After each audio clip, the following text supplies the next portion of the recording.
जय हिंद, ओम नमो नारायण, जय सनातन, जय माँ कालिका। मैं एडवोकेट महेंद्र भारतपुरी रामपुरी गोस्वामी कित्तूखेड़ी संप्रति इंदौर आज अपने गृहगांव कित्तूखेड़ी में कल महाशिवरात्रि के महापावन पर्व पे भगवान नीलकंठेश्वर महादेव और नागाबाबू जी के यहाँ पे अभिषेक और पूजन करना आए थे। निश्चित तौर पे उसके बाद में हम आज सुबह विसर्जन के बाद में पूज्य बापू की समाधि, मम्मी जी की समाधि, नानी जी की समाधि, पूज्य महंतानी जी की समाधि, इन सभी समाधियों पे पूजन अर्चन करके आए हैं। और आज मैं अपने गृह गाँव कित्तूखेड़ी में विष्णुगिरी जी गोस्वामी जी के खेत लाइसेंस जिनके नाम से है उनके खेत में खड़ा हूँ, अफीम के खेत में। इसको काला सोना कहते हैं, लेकिन इस काला सोना के पीछे ये जीवन रक्षक औषधि के लिए मुख्य रूप से काम आता है, लेकिन 50 तरह से उपयोग करते हैं लोग, एडिक्शन के रूप में भी, ड्रग के रूप में भी। हम ये चाहेंगे कि सबसे पहले तो माँ कालका को नमन करते हैं, क्योंकि माँ कालका का स्वरूप है ये। और आज मैं यहाँ चीरा लगा, इससे पहले मैंने आपको बताया था प्रोसेस कि हम सबसे पहले इसको कैसे पैदा करते हैं। काला सोना कहते हैं, लेकिन बच्चों से भी ज़्यादा इसकी देखभाल करनी पड़ती है।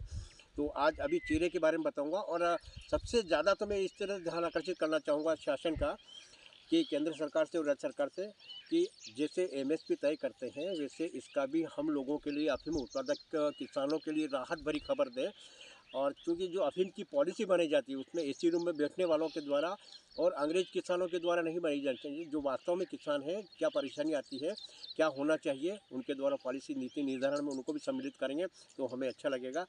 क्योंकि जैसे कि उनको, हम लोगों को, मैं भी अफीम उत्पादक रहा हूँ, 2001 तक मेरे पास भी लाइसेंस था, हमारे परिवार में भी थे लाइसेंस। लेकिन चूँकि कई बार ऐसा होता है लाइसेंस निरस्त कर दिए जाते हैं, तो ये हमारे पप्पू जी विश्वकर्मा, ये भी इनके पास भी लाइसेंस है।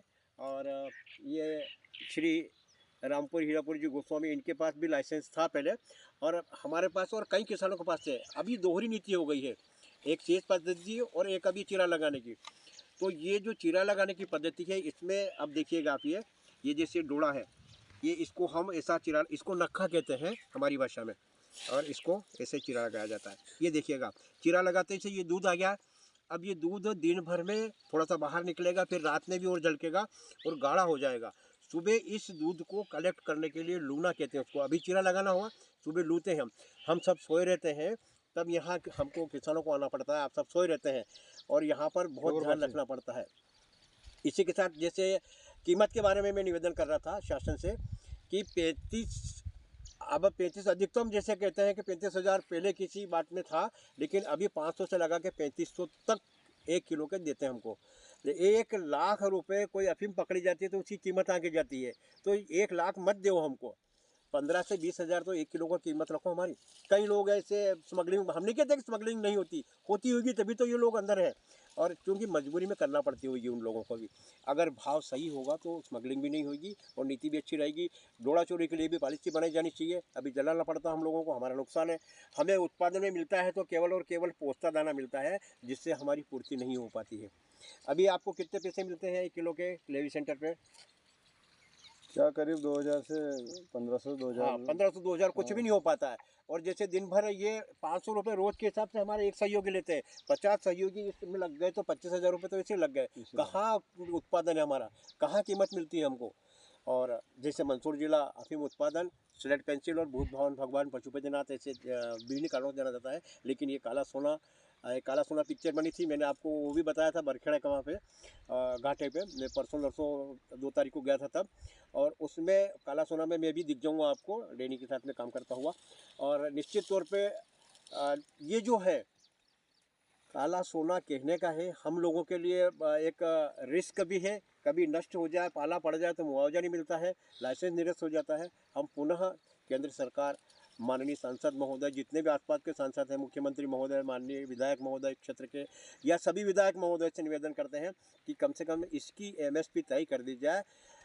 15 से लगा के 20,000 रुपये कम से कम मानते हैं हम। इसके ऊपर तो सरकार मेहरबानी करना चाहे तो कर सकती है। हम 1995 से लगातार इसके लिए किसानों के लिए मांग करते आए हैं। मैं एक किसान भी हूँ, पत्रकार भी हूँ, स्वतंत्र सेनानी उत्तराधिकारी हूँ। मेरे पूज्य पिताजी स्वर्गीय 1008 महेंद्र रामपुरी जी गोस्वामी स्वतंत्रता सेनानी थे, और वो भी राजनीति में, सामाजिक में, सारे में, उसमें उनने जो संस्कार दिए हैं उनको 10% भी हम फॉलो कर लेंगे। और ऐसे किसानों की, सभी वर्गों की मांग अगर शासन से मंजूर करवाने के लिए कुछ करेंगे तो हमें भी अच्छा लगेगा। इसी के साथ में पुनः जय हिंद, ओम नमो नारायण, जय सनातन। बहुत बहुत धन्यवाद। कैसे हैं? बहुत अच्छे, आने के लिए बहुत बहुत आभार आपको। ये हमारा कर्तव्य है। धन्यवाद। और क्योंकि हम सभी वर्गों का, एक पत्रकार होने के नाते भी, किसान होने के नाते भी, और अनेक संगठनों से जुड़ के हम ये लंबे समय से काम कर रहे हैं। नहीं, तो बहुत हम अच्छा लगा चाहेंगे, हमें आपके जैसे हर कार्यकर्ता और हर नागरिक ऐसा बहुत सोचे। बहुत धन्यवाद। और ये माननीय मंत्री महोदय तक हमारी बात किसानों की आप पहुंचा दीजिएगा। हम भी पहुंचाएंगे। हाँ। हम भी, और क्योंकि ये विभिन्न चैनलों के माध्यम से भी हम निवेदन करेंगे कि शासन तक ये बात पहुंचाए, ताकि हम अफीम उत्पादक किसानों को राहत मिले। और कि विभिन्न किसान संगठन सब एनडीए और यूपी की तर्ज पे अब एक हो चुके हैं। हम सब अपनी मांग रख रहे हैं, विभिन्न नीति बनाते समय भी हमको शामिल किया जाए। मैं पुनः आप सबका जय हिंद, ओम नमो नारायण, जय सनातन, धन्यवाद के साथ